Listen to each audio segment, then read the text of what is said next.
Guys, I want to tell you, this is like literally only the second time in my entire life that I've pulled this off.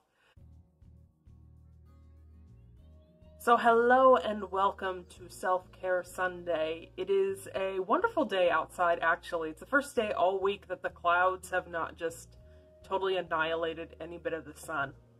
And today's going to be a little bit different because even though this is a video for my channel and I am going to be doing self-care, this video I'm actually making for someone in particular. You know who you are, girl. I sent you the link. We're doing stuff today for skin, hair, and makeup, but I really encourage you, if you haven't already, to go ahead and get started on something that's good for yourself today. You know, you could take your vitamins, you can eat a healthy meal, you can drink an extra glass of water if you're dehydrated.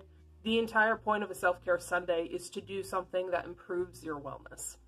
So the reason that we're focusing on skin, hair, and makeup isn't just because of the fact that I'm linking this video to someone else because of our conversations, but also because I would just kind of want to talk a little bit about the importance of having a body that's well maintained. In college, I've talked about this a little bit before, but I was severely depressed and I didn't take care of myself. I didn't brush my teeth. I didn't care if my face was greasy and zitty. I didn't care how much dead skin I had on me. I didn't care if my hair wasn't washed for a week. It was not a good deal. I didn't have a whole lot of good things in my life, and I was in a period of my life where it felt like I had no control over where it was heading. I was put in a lot of positions that I didn't want to be in, and I felt really helpless. And that mixed with the apathy that I talked about on day 3, it just, it sounds dramatic when I put it like this, but it just corroded at my spirit, and nothing, well, I won't say nothing, but very little good came out of my experience there. And that's why we're committing a whole day to this stuff, to go into the importance of it, to go into the physical benefits as well as the mental and emotional. Now, I'm going to go into some of the products that I use, and I'm going to tell you something right now. They are all Garnier brand. This is not a plug from this company. I am not sponsored by this company. There is no exchange of anything for me to promote these. The reason that I am recommending them is because they are cost effective, they are easy to find. You could go to any Walmart, Dollar General even has a lot of this stuff, or CVS, and you could pick out all of this stuff off the shelf. I do use other brands, but honestly, these will do you just fine. Garnier has really stepped up their game from like when I was in high school, and I remember just, you know, what they came out with wasn't really appealing, but I gotta say, the older I get and the more time that passes, the more I'm impressed with this stuff. So I've tried a whole bunch of Garnier shampoos, like they're, you know, just basic shampoos that are like $2 something at Walmart. And then I've tried their Treats shampoo and conditioner line. But the main one that I stick with, and I like all 3 of them, but the main one I stick with is the Whole Blends. I use Ginger Recovery because I really like the way it smells, and especially in summer, I get dry ends very badly. These are easily couponable shampoos. I think this one right here, this one probably cost me like 50 cents or $1 just because I clip coupons. I'll typically pair it with the same conditioner. Like if I have a Ginger Recovery shampoo, I'll have a Ginger Recovery conditioner. But if it's summer especially, and also when my hair gets longer, it tends to tangle very easily. And I go through the conditioner way more than I use the shampoo. Like the shampoo will foam up. You really just need like a nickel size in your hand for a full head of hair. Maybe a little more if you've got like hair down to your butt. I always make sure to have one of these on hand. They're Hydrating Treats. It's advertised as a 1-minute hair mask, but it says on the side, and I use it this way, you can also use it as a conditioner. And it's kind of like a super conditioner. It's very thick and creamy. Here, I'll open it and show you. I haven't tapped into this one yet. I'm using a papaya one now, and then this one's coming up next. And it smells really, I guess, I don't really... It uses aloe extract, and I don't use a lot of aloe, so maybe that's what it smells like. I'm not sure, but it smells really, really nice. See kind of like how thick that is? You can get them at Walmart for like $4 to $5. Dollar General might be a little bit cheaper. I'm not sure. They don't have them at the Dollar General around here. I totally dropped the lid. Okay, let's get into face cleansing, because this one, I'm actually surprised that Garnier puts out the quality that they do. Not to say that it's like top shelf quality, but for what you pay for it, it's actually quite nice. I would not personally buy the scented one, but it's up to you. I think they've got a rose scent, I think they've got a lemon scent, and then they have some for like sensitive skin, but here's the deal.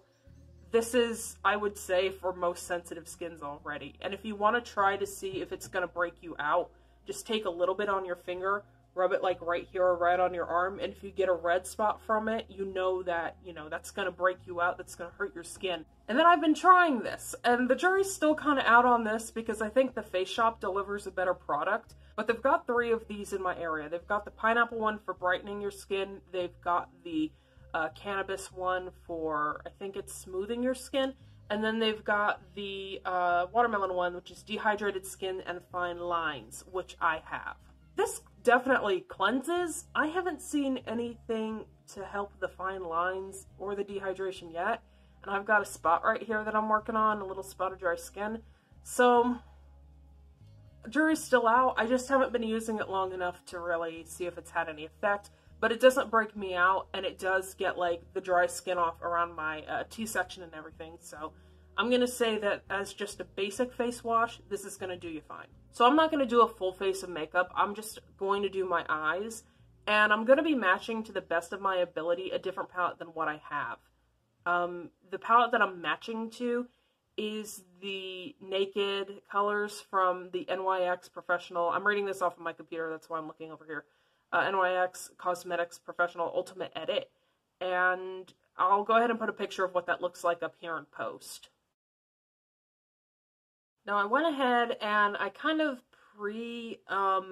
sorted out what the closest matching shades are, and let me tell you something, they look a lot, you see the ring light up there? But these look a lot warmer than what they are in real life. They look like they have a lot more yellow and orange in them, and that's just how the lighting works. So this we're going to use for shade 1, this one's going to be shade 2, this one is shade 3, this one is shade 4, this one right here is shade 5, and that one is going to be shade 6. We're going to be doing this with 2 brushes today. Boom. The lighter the color you have, it's going to stand out and it's going to accentuate the features that you've got that on, and the darker it is, the more it's going to push back and the more that it's going to recede. We want our eyes to pop. We're going to give the lids a light color, and we're going to give this back here a darker color. I think I'm going to use 3 shades, but it might change depending on how it looks, so let's get into it. So I'm going in with that first shade there, that light kind of peachy neutral, and I'm going to cover the inside of my eyelid with this. And I really like high pigmented shadows. I like bright colors. I like bold colors. You do not have to put as much eyeshadow on your brush as I do. So now that we've gotten that covered, I'm going to go back in with shade 4, which is this one on my palette. And I'm going to go ahead and get in here and just kind of frame the socket of my eye with this brush, the same brush. So if you don't have it on perfectly symmetrical, don't worry about it too much, we'll get to it. And now we've kind of flared up like that. Again, you'll get it more symmetrical than I will, it's just... Okay, and I'm kind of happy with that. So, like I said, with the lighting we've got right now, it looks a lot warmer. This towel's gonna need to come off. Alright, towel's coming off. It's leaning too much. It's leaning too much. Wet hair. Boom! Look how long it's gotten. It still smells like my hair mask. I still smell papaya.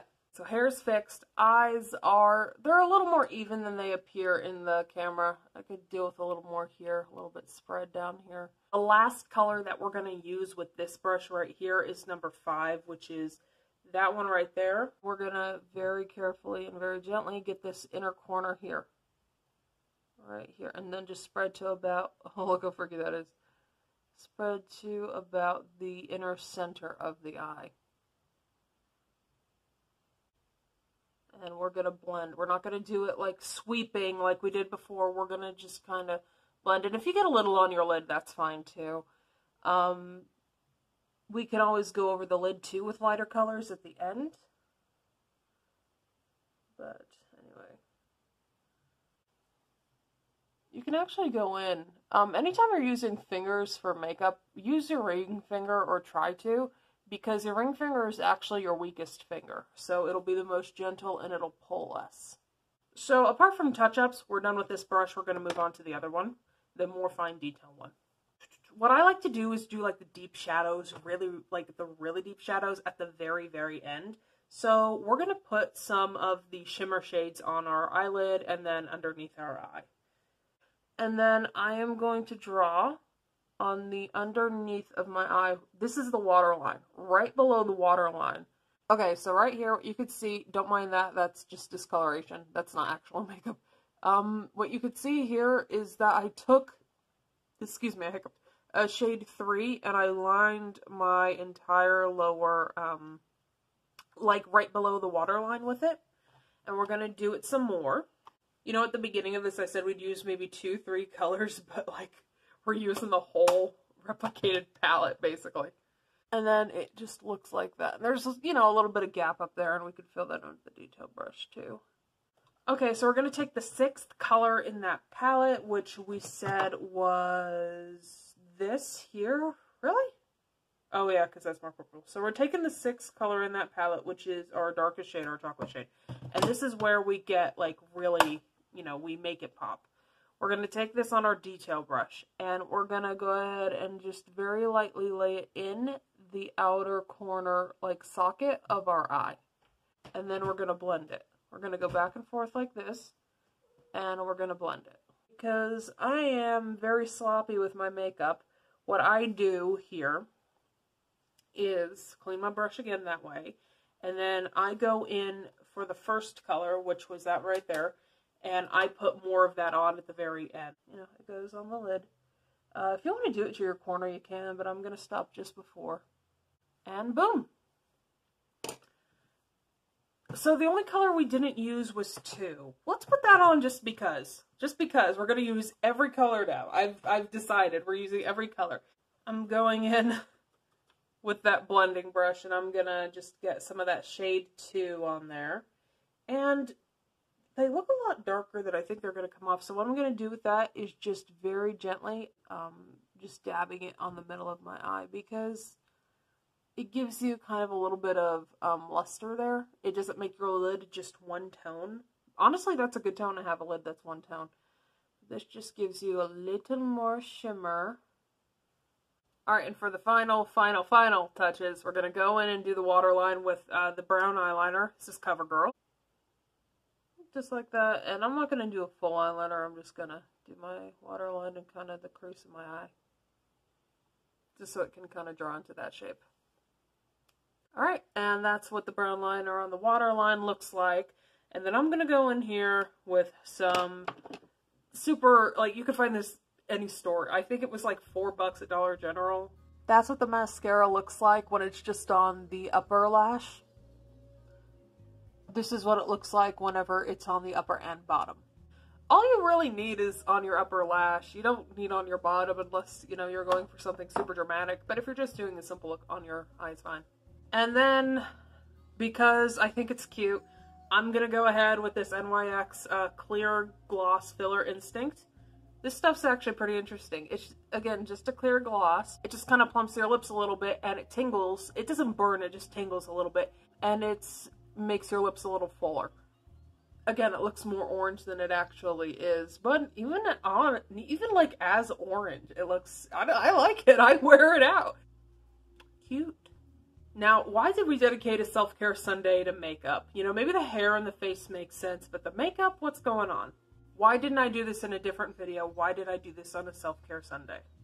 I don't think that it's far off or, like, inappropriate to say or, like, anything new. Like, it's breaking ground to say that makeup can help you with your confidence. For everybody, it's different. For me, whenever I needed that confidence boost, I would look in the mirror and go, that looks good. And I would say it about the makeup, but I'd see my entire face. My entire face looked good. I looked good, and I felt good because of it. You know, I've said a lot of times that I don't want to look like this, and I don't. I don't want to be as fat as I am. I want fuller hair, and I'm going through those steps to get the image that I want. But overall, even though I'm not happy where I am currently, completely, I like where I'm going. I look at myself in the mirror and I'm able to do that now and say, that's a pretty girl. Sometimes even without the makeup, like I'll be cleaning my face the other day, not the other day, it's actually before I started vlogging, I was washing my face and I was like, God, I have a pretty face under here. I need to get this weight off some more that can come out. I just looked beautiful to myself. And a lot of people would say, well, you're self-absorbed, or, well, you're vain. So, unless it's to the point where it's detrimental to others, be as self-absorbed into yourself as you want to be and as you need to be. Look at yourself in the mirror. Admire yourself. The parts that you do like and the parts you don't like, work on them. Understand how to make them better instead of just hating it about yourself. And guys, let me tell you, that's something that I learned is part of self-care, is looking at yourself in the mirror and saying, I'm pretty. That's gonna be it for today. It's actually almost 6:30 in the evening and I haven't had anything to eat yet. This morning and afternoon I had bad indigestion and I didn't want to eat on that. So I'm just gonna snack a little bit, and that will be up right now because this is the part of the video where I show you what I eat.